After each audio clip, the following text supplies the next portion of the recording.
Bonjour, bienvenue à Inspiration.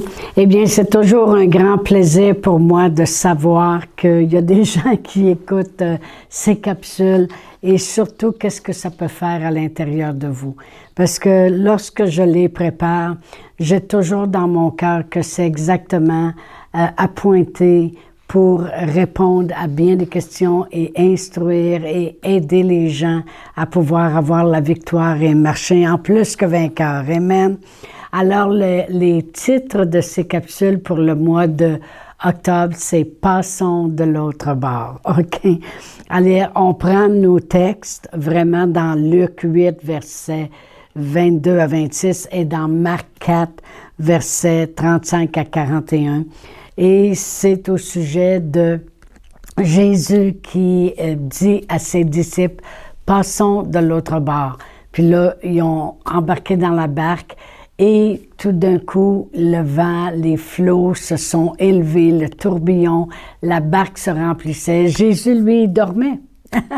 Et puis là, ils le réveillèrent en panique pour lui dire, « Seigneur, Maître, Maître, nous périssons, ne t'inquiètes-tu pas? » Et puis Jésus s'est levé, puis immédiatement, il a pris soin de la situation. Il les a regardés, il a dit, « Où est votre foi? » Puis là, il était vraiment comme surpris. Amen. On a vu dans notre première capsule concernant cette histoire que lorsque Dieu parle, qui nous dit « passons de l'autre bord », qui nous dit dans sa parole, lorsqu'il nous parle, parce que prendre la parole de Dieu, c'est Dieu qui nous parle, amen, en écrit. Il nous parle. Moi, quand je lisais les lettres de mon mari qui partait parce qu'il était dans l'armée, puis il partait des fois des 6 mois de temps, bien, quand que je lisais ses lettres, je savais que c'est lui qui me parlait. Amen. Alors, lorsque Dieu nous parle au travers de sa parole, qui nous donne un commandement, qui nous dit des choses, mais sachons toujours ceci, c'est que Dieu veut faire quelque chose. Il veut accomplir quelque chose. Il te parle, il veut accomplir quelque chose. Amen. Ce n'est pas nous, c'est lui qui veut faire les choses au travers de nous.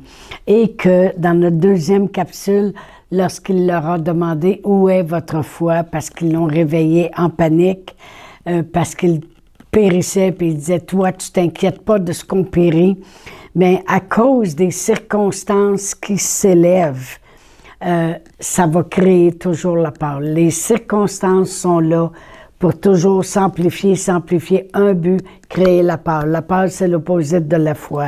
Eh bien, Jésus, c'est pour ça qu'il s'est levé puis il a dit « Où est votre foi? » Puis là, il était tout surpris. « Hein, quoi, la foi? Oui, où est? Qu'est-ce que je vous ai dit? Ça compte pas qu'on passe le bord. Que je sois avec vous, ça compte pas, ça? Que je sois là, que je dorme ou dorme pas, je suis là avec vous. Où est votre foi? Dans quoi avez-vous placé votre foi? Alors aujourd'hui, on va continuer sur le même texte de passant de l'autre bord lorsqu'ils ont passé d'une rive à l'autre. Et je veux qu'on regarde le point le plus important, c'est que tout ce que nous entreprenons, lorsqu'on prend la parole de Dieu, tout se fait par la foi. Toujours.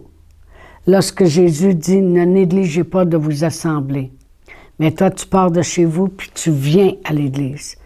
Aussitôt que tu prends la parole de Dieu pour agir, tout se fait par la foi. Aussitôt que tu t'approches de la parole de Dieu pour obéir, pour agir, pour la recevoir, pour la demander, pour la réclamer, quoi que ce soit, tout se fait par la foi. Amen.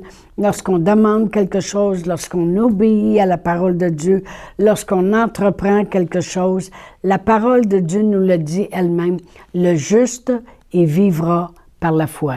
Il pourra dire maintenant, là, celui qui a été justifié en Jésus, celui qui a accepté le plan de Dieu puis est devenu juste, bien, dorénavant, il a choisi la parole de Dieu. Il a choisi Dieu. Dieu et sa parole font un. Au commencement était la parole était avec Dieu, puis la parole était Dieu. Automatiquement, tout ce qu'on entreprend, c'est par la foi. On croit ou on ne croit pas. Puis on ne doit pas laisser s'élever les circonstances. Parce que la parole de Dieu va toujours te prendre d'un point de départ pour t'amener à un autre point. Même quand ça dit, ne négligez pas de vous assembler, à te prendre de chez vous pour t'amener à l'Église. Lorsque la parole de Dieu dit, par les meurtrissures, tu as été guéri, elle te prend de là, la maladie, pour t'amener à la guérison. La parole de Dieu va toujours t'amener en quelque part. Elle veut t'amener le royaume de Dieu. Elle veut t'amener à vivre comme dans les cieux. Elle veut t'amener à établir les choses de Dieu. Elle veut nous faire passer d'une rive à une autre rive. Toujours, OK? On passe de la maladie à la guérison, de la pauvreté à la prospérité, d'un pays à un autre pays, d'un confort des fois qu'on a à un inconfort. Combien de gens, même on en connaît, nous, qui partent en mission, sont très confortables dans leur maison, mais ils passent à une autre chose. Ils s'en vont dans l'inconfort, dans l'inconnu, pour passer d'une rive. La parole de Dieu va toujours te faire passer d'un point A à point B. OK? Aller évangéliser, tu passes d'un point A à point B. Ces gens-là ne sont pas sauvés. Dieu est avec toi. Dieu t'amène là. Dieu est là. C'est Dieu qui veut faire les choses au travers de toi. Amen. Lorsque je prends la parole de Dieu pour aller chercher la guérison dans mon corps, par les meurtrissures duquel je suis guéri, je passe d'un bord à l'autre bord. Il veut me faire passer à la guérison, à la santé, à la vie. Jésus est venu pour qu'on passe à la vie en abondance. Lorsque je regarde à la parole de Dieu, c'est ce que je vois. C'est ce que Dieu veut. Il est venu pour que j'aie la vie. Il veut me faire passer à la vie. Puis la vie en abondance. Il veut me faire passer à pardonner. Il veut me faire passer à ne pas vivre les circonstances, mais vivre la vie en Dieu, la foi. Alors, tout ce que j'entreprends dans la parole de Dieu, lorsque j'obéis, tout se fait par la foi. Alors, c'est pour ça que Jésus les a réveillés, puis il a dit, où est votre foi? Parce que tout se fait par la foi. J'ai dit, passons de l'autre bord, c'est par la foi. Amen. Si Jésus est avec moi, quand je me tiens par la parole, bien, c'est lui qui fait les choses. Amen. Je peux dormir, moi, dans la barque, parce que lui, il m'a dit ça, donc lui est avec moi. Amen. Dans mes capsules de septembre, fort alerte et courageux, j'ai bien dit qu'on pouvait dormir après avoir travaillé. Après avoir accompli les choses, je peux dormir. Mais je ne peux pas dormir si ce n'est pas encore fait. Amen. Je ne peux pas dormir. Je vais dormir inquiet si les choses ne sont pas faites. Mais après que les choses sont faites, je peux dormir. Jésus peut dormir dans la barque avec nous. Pourquoi? Parce qu'il a été éveillé avant. Il a accompli les choses avant ça. Il est mort à la croix. Il a payé le prix. Il a souffert les meurtrissures, j'ai été guéri. Il s'est fait pauvre de riche qu'il était, afin que par sa pauvreté, maintenant, moi, je sois riche. Il a subi le châtiment qui me donne la paix. Il a emmené la délivrance à quiconque croit. Alors, il a accompli. Il peut dormir parce qu'il a été éveillé quand c'était le temps. Alors, tout ce que Dieu veut, c'est que moi, je comprenne que maintenant, tout ce que je fais, c'est par la foi. Alors, je dois vraiment protéger ma foi, nourrir ma foi, agir sur la foi. Tout se fait par la foi. Il va toujours y avoir un lac à traverser. Toujours. Toujours. Je pars du point A au point B. Je pars de la malédiction à la bénédiction, il y a un lac à traverser. Je pars de la maladie à la guérison, il y a un lac à traverser. Je pars que mes enfants ne soient pas sauvés, à croire que moi et ma famille serviront le Seigneur, il y a un lac à traverser. Il y a toujours un lac à traverser. Mais sur le lac, tout se fait par la foi. Alors on doit protéger notre foi, mais celui qui a donné le commandement est avec nous. Amen. Le lac, c'est l'endroit où on passe le test. C'est le test d'avoir commencé dans la foi, puis être sûr qu'on termine dans la foi. C'est le lac est l'endroit où on passe le test. Et les Israélites, lorsqu'on regarde dans l'Ancien Testament, n'ont jamais passé le test. Ils n'ont jamais été capables de passer de l'Égypte à la terre promise. Ils n'ont pas passé le test. Le lac, c'était le désert.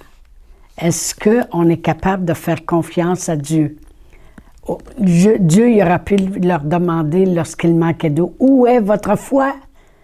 Je viens de vous faire sortir de l'Égypte. Je viens de détruire vos ennemis devant vous. Je viens d'ouvrir la mer. Où est passée votre foi? » On doit tellement protéger notre foi contre les circonstances. Le désert, c'était le lac. Le lac, ça peut être la maladie, ça peut être la pauvreté, ça peut être de passer d'un point A à point B, ça peut être de déménager, ça peut être quoi que ce soit. Mais il y a toujours un lac à traverser. Puis aussitôt que le vent s'élève, puis les flots, on ne doit pas laisser la peur parce que c'est là qu'on fait naufrage. Et c'est pour ça que les apôtres ont dit, ne t'inquiète pas de ce que nous périssons, de ce qu'on est en train de faire naufrage. Puis là, il a dit, où est votre foi? Parce que notre foi va nous garder sans naufrage. Amen. Tout ce qu'on reçoit, c'est par la foi. La parole de Dieu dit, croyez que vous l'avez reçu et vous le verrez s'accomplir. Tout ce qu'on reçoit, on doit le croire, c'est par la foi. Tout ce qu'on fait, c'est par la foi. Amen. Le juste vivra par la foi. Alors, c'est très important de protéger notre niveau de foi. Paul parle à Timothée. Puis s'il y en a un qui a toujours été capable de passer du point A à point B, c'est bien l'apôtre Paul. Lui, il passait de la prison à la liberté, d'être en naufrage à atterrir sur une île, d'être mordu par une vipère à continuer de conserver la vie, d'être lapidé, laissé comme mort, puis continuer à prêcher. Il passait toujours le lac. Le lac, il l'a toujours passé. Il a toujours demeuré dans la foi. Amen. Puis il parle à Timothée, puis il dit, il l'exhorte par beaucoup de choses à demeurer dans la foi. Il dit, combat le bon combat de la foi. Saisis la vie éternelle pour laquelle tu as été appelé. Il lui dit comment se comporter en bon homme de foi. Il lui dit comment marcher comme un bon soldat. Il lui parle de sa grand-mère Loïs, puis de sa mère Eunice, qui étaient des femmes de foi. L'apôtre Paul continuellement parle à Timothée, surveille ta foi. Ranime à l'intérieur de toi lorsque tu as reçu l'imposition des mains. Ranime ces choses-là que tu as reçues. Combat le bon combat de la foi. Saisis la vie éternelle. L'apôtre Paul avait compris cela, que tout se fait par la foi. Faut protéger notre foi. Faut travailler notre foi continuellement. Dans 1 Timothée 1, versets 18 et 19, il dit, la recommandation que je t'adresse, Timothée, mon enfant, selon les prophéties faites précédemment à ton sujet, c'est que d'après elles, tu combattes le bon combat en gardant la foi et une bonne conscience. Cette conscience, quelques-uns l'ont perdue et ont fait naufrage par rapport à la foi. De ce nombre sont Hyménée et Alexandre, que j'ai livrés à Satan afin qu'ils apprennent à ne pas blasphémer. L'apôtre Paul, il sait de quoi il parle, que tout se fait par la foi. Tout se fait par la foi. Prier, ça se fait par la foi. Venir à l'église, ça se fait par la foi. Écouter des enseignements, ça se fait par la foi. Tout se fait par la foi. L'apôtre Paul était un homme de foi. Il aurait pu faire naufrage à plusieurs reprises. Mais ce que j'aime de l'apôtre Paul, c'est comment il n'a jamais laissé les circonstances, les tourbillons qui s'élevaient, les flots, le vent, la mer, toutes les choses s'élever. Il n'a jamais laissé ça lui faire naufrage. On n'avait pas besoin de lui demander où est ta foi. Sa foi était et a toujours été en Dieu, en Dieu puis en Jésus, son Seigneur puis son Sauveur. Sa foi a toujours été en lui. Pourquoi je le sais? Parce que l'apôtre Paul, il dit « En lui, je peux tout. Plus grand est celui qui vit en moi. C'est par lui et de lui que vient toute chose. En lui, nous avons la vie. En lui, nous sommes la justice de Dieu. Car nous sommes son ouvrage, nous avons été créés en Jésus-Christ. Il n'y a donc aucune condamnation pour ceux qui sont en Christ Jésus. Nous régnerons dans la vie par Christ lui seul. » Il savait que Jésus était en lui, il était dans la barque avec lui. Il savait qu'est-ce que Jésus avait accompli pour lui. Il savait que tout se faisait par la foi et sa foi était en lui, parce qu'il est là, parce que c'est lui qui fait les choses, parce que c'est Dieu qui m'a dit, parce que Dieu est avec moi. Il dit, si Dieu est avec moi, qui peut être contre moi? Parce qu'il savait que Dieu était là dans la barque avec lui. Il protégeait sa foi. C'est pour ça qu'il parle à l'apôtre Paul, Paul parle à Timothée et lui dit, combat le bon combat de la foi. Marche dans la foi, Timothée. Marche comme un bon soldat. Travaille les choses que tu as reçues. Reste ancré en lui, parce que tout se fait par la foi. On n'a pas le choix, c'est par la foi. Je vais terminer avec Colossiens 1, versets 13 et 14. Ça dit, « Il nous a délivrés de la puissance des ténèbres. » C'est l'apôtre Paul qui parle. « Et il nous a transportés dans le royaume de son Fils bien-aimé. » Alors l'apôtre Paul, il savait qu'il avait passé d'une rive à l'autre. Il savait qu'il était dans les ténèbres, puis là, maintenant, il était complètement d'un endroit. Il le savait que c'était « maintenant, je suis là. Maintenant, je suis là. » En prison, non, je suis là. En naufrage, non, je suis là.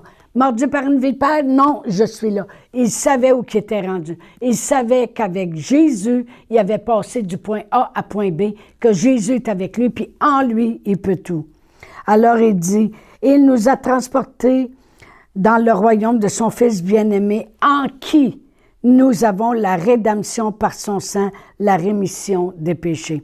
Paul savait qui était avec lui, quelle puissance était avec lui, ce qu'il faisait, puis Paul réussissait dans tout. Amen.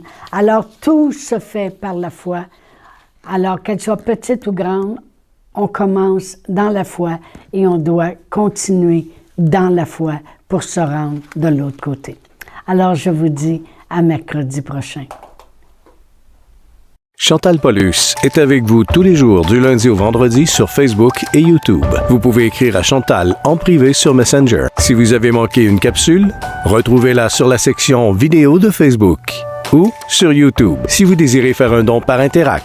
Voici l'adresse courriel capsule.inspiration@gmail.com. Le mot de passe est inspiration au pluriel. Vous pouvez aussi faire un don par www.eslr.org/DONS. Veuillez indiquer en mémo Capsule Inspiration.